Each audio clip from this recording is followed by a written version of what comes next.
Y seguimos tras los pasos de Jesús en Jerusalén. Él ha entrado triunfalmente montado en un burrito, ¿no es cierto? Y lo hemos visto hasta ahora purificar el templo, sacando a los comerciantes y a los que cambiaban dinero ahí. Y Jesús les reprendió a ellos diciendo: mi casa será llamada casa de oración, pero ustedes la han hecho una cueva de ladrones. Y así Jesús purificó el templo.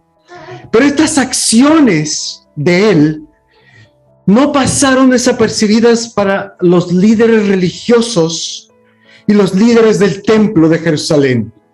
Y al día siguiente, ellos se acercaron a Jesús para cuestionarle su autoridad. ¿Con qué autoridad tú te atreves a hacer estas cosas? Primero vimos a los ancianos y los sacerdotes. ¿Se acuerdan? Capítulo 11, versos 27 al 33. Ellos le exigían que le diga cuáles son sus acreditaciones para hacer esto. Jesús le responde al principio del capítulo 12 con una parábola que los deja avergonzados. Luego vienen los fariseos y los herodianos que se unen para hacerle una pregunta a Jesús acerca de los impuestos. ¿Debemos o no pagar? Jesús le responde con una sabiduría fuera de este mundo y los deja atónitos. Eso dice Marcos. La semana pasada vimos otro grupo, el grupo de los saduceos, quienes vinieron con una pregunta rebuscada del matrimonio, pero que en el fondo era para negar la resurrección y querían que Jesús pise el palito. Y vimos también la semana pasada que la respuesta de Jesús dejó a estos religiosos sin palabras, porque este grupo demostraba que creía que eran expertos en la ley, y Jesús les demostró que no habían entendido lo que Moisés había escrito en la ley. Así que hemos visto a estos grupos de religiosos, ¿no es cierto? Tantos grupos, fariseos, saduceos, los herodianos que vienen a Jesús y uno tras uno. Y hoy día comienza nuestro pasaje con un nuevo personaje. Dice: un escriba se acercó. En un solo día, todos los grupos de religiosos y de líderes se acercaron a Jesús para tentarlo, para atraparlo, para hacerle caer una trampa. Pero no pudieron hacer nada. La sabiduría de Jesús los superaba. Y ahora vemos a este escriba. Los escribas eran como abogados pero religiosos.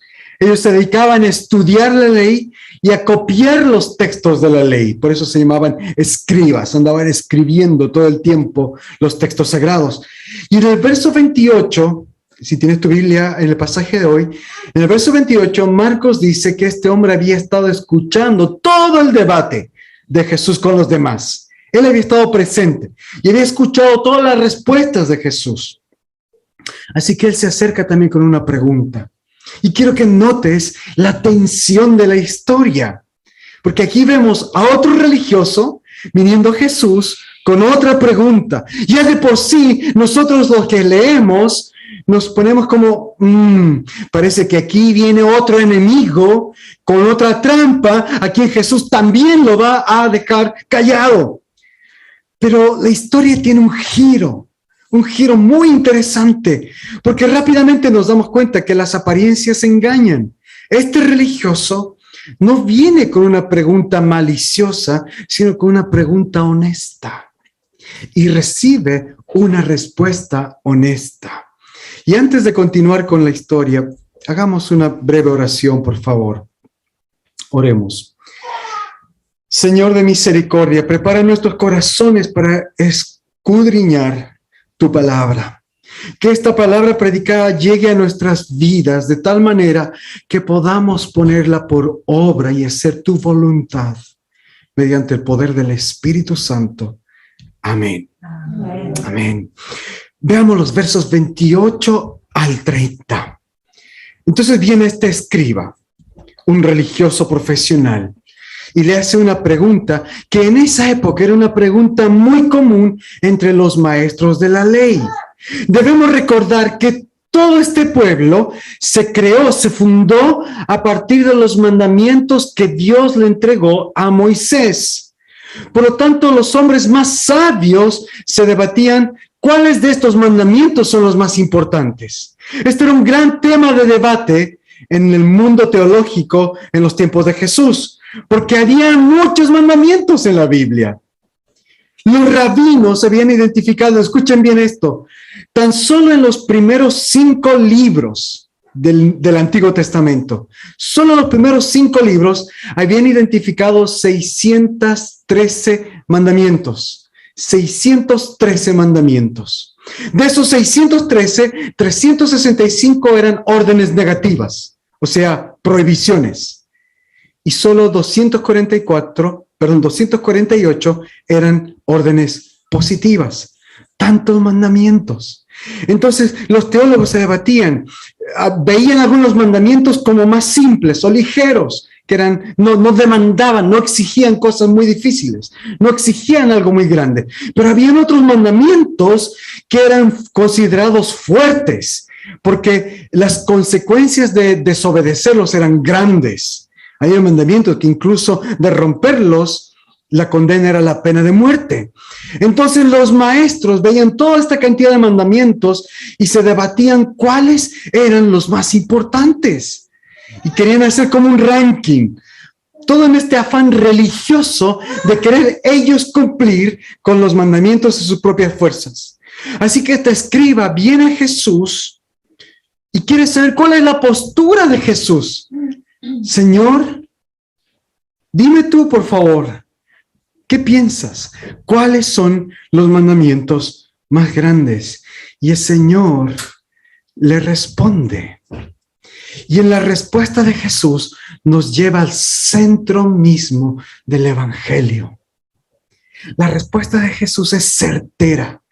Lo que Jesús le está diciendo es verdaderamente cuál es el mandamiento más grande, el más importante en la vida.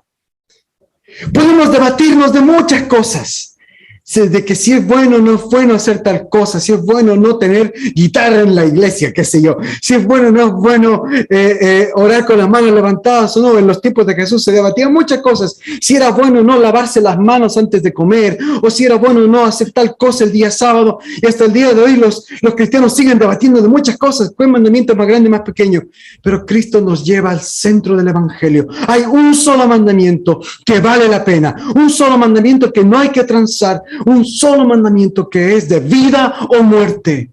Y Jesús le está citando la ley al escriba. Jesús le cita Deuteronomio 6, de 4 al 5, que dice literalmente: oye Israel, el Señor nuestro Dios, el Señor es uno. Y amarás al Señor tu Dios con todo tu corazón y con toda tu alma y con todas tus fuerzas. Todo judío piadoso recitaba este verso cada mañana y cada tarde. Y este verso comienza con esta afirmación: el Señor nuestro Dios es uno. El Señor nuestro Dios, el Señor es uno. Y una repetición: Yahweh, nuestro Dios, Yahweh es uno. Este es el centro de la fe, hermanos. Debemos amar a Dios por quien es Él. Él es Dios. Punto. Él es Dios. No hay otro Dios. Él es el único. Él es uno. Esta es una poderosísima afirmación de exclusividad. No hay otro Dios. No hay otra fe. No hay otra religión. No hay nadie más que te pueda salvar. No hay nadie más digno de adoración. No hay nadie más digno de lealtad, digno de toda nuestra vida. Solo el Dios de la Biblia, el Dios del Antiguo Testamento, el Dios del Nuevo Testamento. Los maestros y teólogos debatían sobre cuáles eran los mandamientos más importantes y hablaban y especulaban. Jesús va al corazón de la fe. Esto es innegociable. Puedes debatirte un montón de cosas, pero tú debes amar a Dios por quién es Él. ¿Quién es Él? Él es uno, el único Dios. Él es Dios. El único verdadero Dios que se ha revelado a nosotros. Y la razón por la cual debemos amarle es porque Él es Dios. Él es Dios. el único Dios. Y es por eso que parte este poderoso verso con esta declaración: el Señor nuestro Dios, el Señor es uno. Y ahora mire el verso 30. Amarás al Señor tu Dios con todo tu corazón y con toda tu alma y con toda tu mente y con todas tus fuerzas, le dijo Jesús. 4 veces repite Jesús la palabra toda, toda, todo tu corazón, toda tu alma, toda tu mente, todas tus fuerzas. Este es un énfasis en que nos está enseñando cómo debemos amar a Dios con devoción total, con todo nuestro corazón, nuestra alma, nuestra mente, nuestras fuerzas. Lo que la Biblia está diciendo aquí es, no es que existen 4 diferentes categorías, o que estas cosas son diferentes o van separadas una de la otra. El corazón, el alma y la mente y las fuerzas no son 4 cosas separadas. A veces pensamos que son cosas separadas, que si yo amo al Señor con mi corazón no puedo amarle con la mente, o si lo estoy amando con mi mente no tiene que ver con mi corazón. Son las 4 cosas juntas. Con todo debemos amar a Dios, con todo nuestro ser, con todo nuestro ser. Hermanos, a veces la gente piensa que ser cristiano es difícil, ¿no es cierto? No sé si has escuchado esto antes. Yo lo he escuchado. Ser cristiano es difícil, yo no quiero ser cristiano, porque ser cristiano te exige muchas cosas, te demanda mucho, te demanda de tu tiempo. Los cristianos andan invirtiendo su tiempo en estas cosas. Podría estar haciendo quizás cosas mejores los domingos en la mañana. Te demanda energías, demanda de nuestros recursos, nuestro dinero, nuestro compromiso, nuestros sentimientos, nuestros pensamientos, energías. Entonces yo no quiero ser cristiano. Muchos piensan eso. Ser cristiano te exige mucho, pero no han entendido el evangelio. Porque, hermanos, si entendemos lo que Jesús está diciendo aquí, ser cristiano no te exige todo. Jesús, Dios, no te está pidiendo mucho, te está pidiendo todo. Queridos, seguir a Dios no cuesta mucho, cuesta todo. Amén. Te lo cuesta todo. Cuando dice con todo tu corazón, está diciendo ámalo con todas tus emociones, con todo tu cariño, con toda la ternura de la cual tú puedas ser capaz. Ámalo a Él primero. Cuando dice con toda tu alma, está diciendo con todo nuestro ser interior, con nuestro espíritu, con lo que nos da vida, ámalo a Él. Cuando dice con toda nuestra mente, quiere decir amar a Dios con nuestra inteligencia, con nuestro discernimiento, pensando, razonando, entendiendo, estudiando, comprendiendo, conociéndole. Cuando dice con todas nuestras fuerzas, quiere decir con nuestra energía física, con nuestros recursos, con nuestra voluntad, con nuestro tiempo, con nuestra vitalidad. Escucha, con nuestra perseverancia y con nuestra dedicación. Con todo, con todo. Pero Jesús no termina ahí. El escriba le preguntó cuál era el mandamiento más importante. Jesús le dice que de hecho son 2. El primero es amar a Dios. Y el segundo deriva del primero. El segundo deriva del primero. Porque si amamos a Dios, entonces eso se va a demostrar en la vida práctica, en cómo amamos a nuestro prójimo. Cuando estamos obedeciendo el segundo mandamiento, es solamente porque hemos estado obedeciendo al primero. El segundo, dice Jesús, es amarás a tu prójimo como a ti mismo. Cuando Jesús dijo esto, ahora está citando a Levítico 19:18. Primero dijo Deuteronomio, ahora Levítico, y complementa lo que enseña el Antiguo Testamento. Y dice, ama a tu prójimo. Y aquí prójimo quiere decir a cualquier persona que está cerca a ti. Cualquier persona. Hoy día se habla tanto en que nosotros debemos amarnos a nosotros mismos, ¿no es cierto? Hoy día se habla tanto que tú debes ser la persona más importante para ti, debes cuidarte en tu autoestima, debes crecer tu amor propio. Ese pensamiento es tan alejado de las Escrituras. Ojo, La Biblia no dice que debemos odiarnos a nosotros mismos. Odiarnos a nosotros mismos es un pecado. Lo que la Biblia y Jesús están diciendo aquí es que nuestras acciones, nuestro esfuerzo deben estar orientados en amar a otros. De hecho, hay muchos testimonios de personas que tenían baja autoestima y que encontraron que el mejor remedio para su baja autoestima era buscar proactivamente amar a otros. No concentrarse en uno mismo, sino en el bienestar de otros, por amor a Dios. Y su baja autoestima desapareció, porque ya no se trata de mí mismo, se trata de mi prójimo, de mi prójimo. ¿Y por qué lo hago? Porque amo a Dios. Pienso en mi prójimo, amo a mi prójimo, porque amo a Dios. Eso elimina la baja autoestima y también elimina la muy alta autoestima, el orgullo, el ego. Ese amor por Dios debe llevarnos a amar a otros. El verdadero amor consiste en negarnos a nosotros mismos y amar a Dios, amar a nuestro prójimo. Y hermanos, simplemente ninguno de nosotros está capacitado para hacer esto. Yo no puedo amar a mi prójimo, no me nace, no me es natural, me cuesta mucho, especialmente con algunos prójimos que cuesta más que otros amar. No estoy mirando a nadie en particular, pero yo sé que tú sabes, tú me entiendes. Todos nosotros tenemos algún prójimo que cuesta más amar y tenemos prójimos que son más fáciles de amar a nuestro gusto. Pero la Biblia nos ordena amar a todos. De hecho, Jesús va a decir, ama a tu enemigo. La única fuente de poder para amar a otros es el amor a Dios.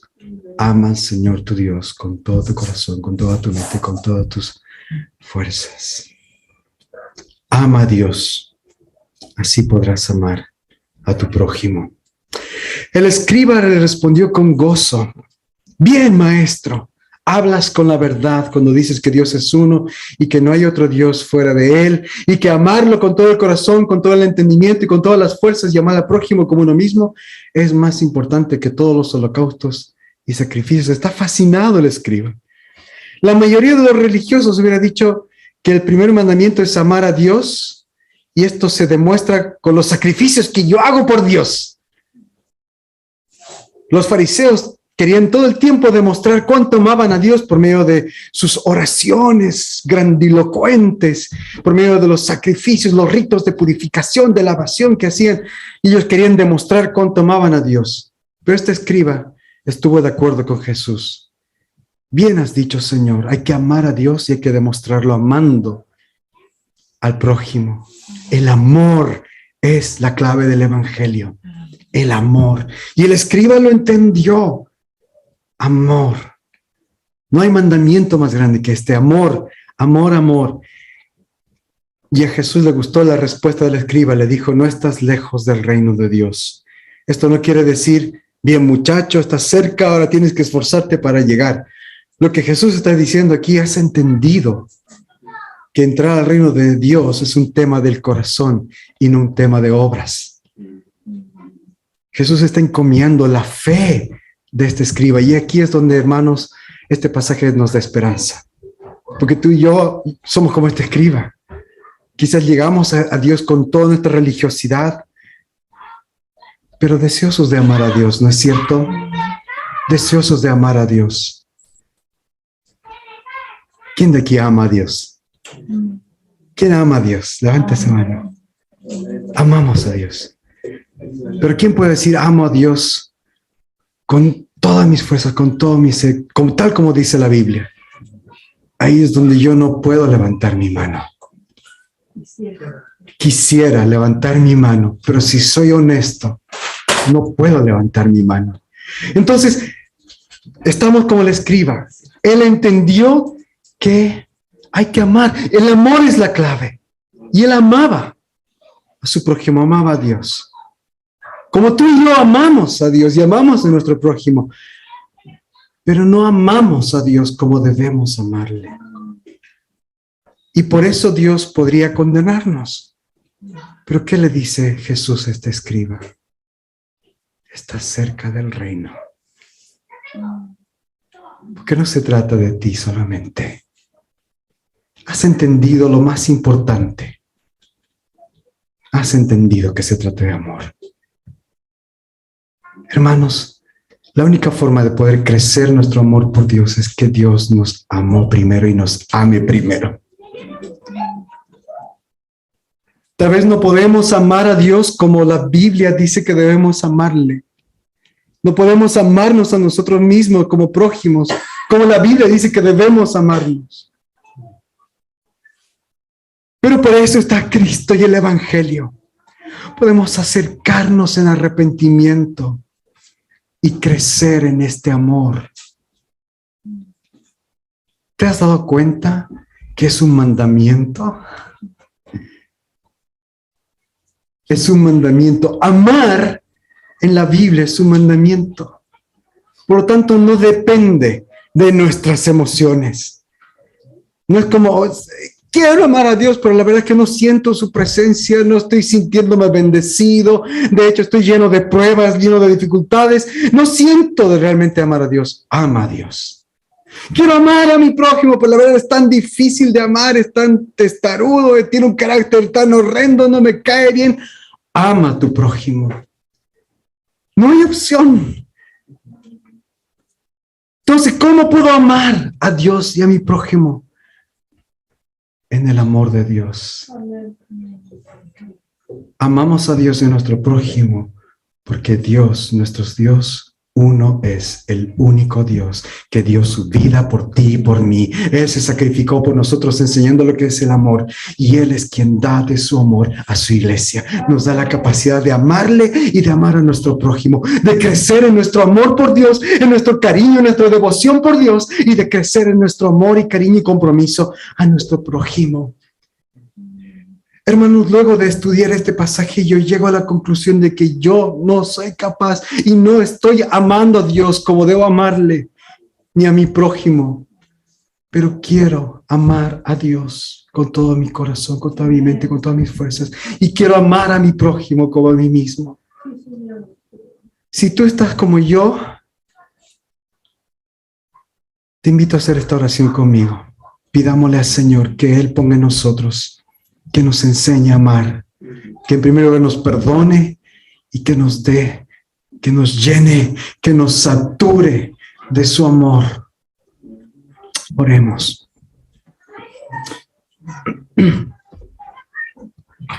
Padre, el mundo necesita a Dios. El mundo necesita a Cristo. Pero también nos damos cuenta de que nosotros, la iglesia, necesitamos a Cristo. Señor, te amamos. Te amamos. Padre, si estamos aquí es porque hemos comprendido y hemos visto tu gran amor. Y nuestra respuesta a ese amor es amor. Te amamos, Padre. Pero al escuchar tu palabra y al escuchar este mandamiento de la Biblia, nos damos cuenta que todavía no te amamos con todo nuestro ser. Que todavía hay momentos en la vida en que tenemos otras prioridades, en que tenemos otros deseos, otros anhelos, en que otras cosas o personas se convierten en nosotros nuestro centro de amor. Y que hay mucha competencia en nuestro corazón, buscando quitar el primer lugar al único que se merece estar en primer lugar en nuestro corazón, a Cristo. Y por eso te pedimos perdón. Y Señor, si no te estamos amando, tampoco estamos amándonos entre nosotros. Tampoco estamos amando a nuestro prójimo, a nuestros hermanos en la fe, a nuestros amigos, vecinos, familiares que no son creyentes, al necesitado, el que sufre. Vemos tanto sufrimiento, tantas necesidades y no hacemos nada. Y eso es una muestra, Señor, tangible de que no estamos amándote a ti. Por eso, Señor, nos arrepentimos y queremos venir ante tu presencia y pedirte perdón. Queremos venir como este escriba, Señor. Él conocía tu palabra, él llegó a esta comprensión, como nosotros conocemos tu palabra y también comprendemos que el amor es la clave. Pero queremos conocer y crecer en este amor. Y Padre, gracias que aquí vemos en el Evangelio de Marcos al primer hombre religioso que se acerca honestamente, con fe a Jesús. Y el primer hombre religioso que no recibe una reprimenda de Jesús, sino que al contrario, el Señor le habla con cariño y le dice que está cerca el reino de Dios. Gracias, Señor. Nosotros queremos acercarnos así humildemente a ti y pedirte que nos enseñes a amarte con todo nuestro corazón.